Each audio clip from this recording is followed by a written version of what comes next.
காலத்தில் நிறைய பேர் என்ன நினச்சாங்கன்னா, கருவேப்பிலைங்கிறது அந்த கருவேப்பிலையினுடைய வாசத்துக்காக சேர்த்துருக்காங்க. அதிலிருந்து வரக்கூடிய மனம் கொடுத்துட்டு அதுக்கப்புறம் அதை தூர போட்டலாம் அப்படின்னு நினைக்கிறாங்க.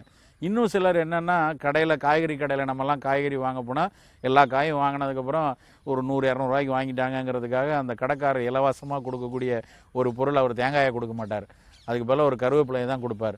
ஏங்க அப்படி இலவசமாக கிடைக்கிறது இல்லை கொசுராக கிடைக்கிது அப்படிங்கிறதுனால அது மேலே ஒரு அலட்சிய பார்வை நிறைய பேருக்கு இருக்குது. நான் கருவேப்பிலையை பற்றி இன்றைய தாவரவியல் விஞ்ஞானம் படிக்க பார்த்தோன்னா அது பல நோய்களை வராமல் தடுக்கிறதுக்கும் இன்றைக்கு பயமுறுத்திட்டு இருக்கக்கூடிய முக்கியமான நோயான சர்க்கரை நோய்க்கு இந்த கருவேப்பிலை எந்த அளவுக்கு பயனாக இருக்குங்கிறதெல்லாம் தெரிய வர்றது ரொம்ப ஆச்சரியமாக இருக்குது. கருவேப்பிலையில் அப்படி என்ன இருக்குது அப்படின்னு பார்த்தீங்கன்னா, கருவேப்பிலைக்குன்னு ஒரு பிரத்யோக மனம் இருக்கும். அதனால் ஃப்ரெஷ் கருவேப்பிலை எடுத்து லேசாக கசக்கிட்டு முகர்ந்து பாருங்கள். அதில் ஒரு நமக்கு கிடைக்கக்கூடிய ஒரு மனம் இருக்கு இல்லையா, அந்த மனம் தரக்கூடிய ஒரு ஆல்கலாய்டு கார்பசோல் ஆல்கலாய்டு அப்படிம்பாங்க. அந்த கார்பசோல்ஸ் நிறைய இருக்கிறதுனால அது